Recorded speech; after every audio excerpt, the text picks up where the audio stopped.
پہلی بات تو یہ ہے کہ اس کی جو آیت نمبر 9 ہے، اس میں جو ہے قالوا بلا قد جاءنا نذیر، بعض لوگوں کو یہاں پہ یہ متشابہ لگتا ہے کہ یہاں پہ جو ہے مد کریں گے یا نہیں کریں گے، یعنی جا آنا پڑھیں گے یا جا آنا پڑھیں گے. تو یہاں پہ آپ یہ یاد رکھیں کہ جا آنا پڑھیں گے، کیونکہ یہ جمع کی ضمیر ہے. لیکن جو آیت نمبر یہ جو ہے نا آیت نمبر 1 آتا ہے دوسری آیت میں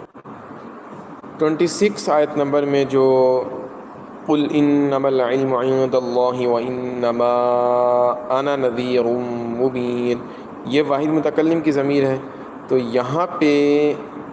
مد نہیں کرنی روایت حفص میں، تو انما انا نذیر مبین پڑھنا ہے. تو بعض لوگ اس کو پڑھ رہے ہوتے ہیں انا